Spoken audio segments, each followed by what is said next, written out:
I'm thrilled to sit down now with best-selling author and artist Ruth Chou Simons, and I so much enjoyed this book. Part of it you talk about this idea that the Bible talks about throwing off hindrances, things that hinder us. Well, what are those? What does that mean? Goodness. I mean, they can be physical things, obviously, but for me, hindrances are my pride, my insecurities, my fear. Those hinder me. It's the waking up in the morning and feeling like if I don't hustle hard enough today, I'll fall behind. That's actually what's going to hinder me today. Oh, that's so good right there. I just want to sit in that for a moment. If I don't, yeah, I'm going to fall behind. Oh, okay. So we get stuck sometimes. These hindrances can make us stuck in life, but we don't even realize that we're stuck in the same place over and over. How do we know that we're stuck?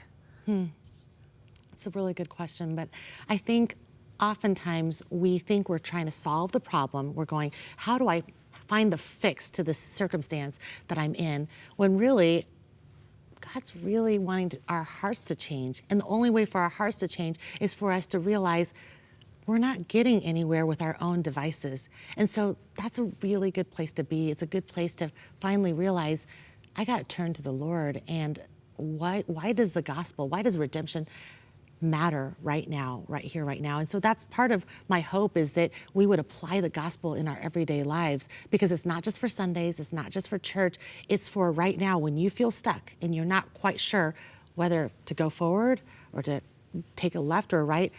Seek Him first, and He leads the way when we do. And I think one of the hard things is you know, you mentioned things like pride, self-absorption, or whatever it is, selfishness in our lives, but we don't always realize the thing that is hindering us. Yes. You know, like we don't see it. Sometimes those closest to us can be like, well, let me give you a list.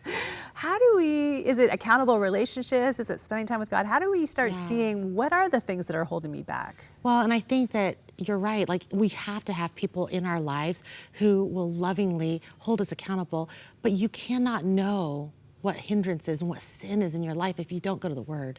And I think that that's one of those things where we want to think that we can just listen to a good message, be around good people, and read some good books. But God is in the business of changing our hearts and our lives, but we have to go to Him. We have to open the Word of God and know what He desires for us, what it is His glory and our good, you know? And unless we go to Him and know His character, know what's wrong with us, and know what His solution is for that, we really don't have hope. We can't see with clear eyes. Eyes of faith are given through truth. I prayed that prayer one time that comes from the Bible that says, search me, O God, and know my heart, and see if there's any evil way within me. I could not believe the stuff I started seeing in my life. That is a dangerous prayer, but it's so good. So true. There's so many lived experiences in this beautiful book, Beholding and Becoming. Thank you so much for coming today and sharing about it. We want to make sure to get this copy into your hands. Here's how you can order your book.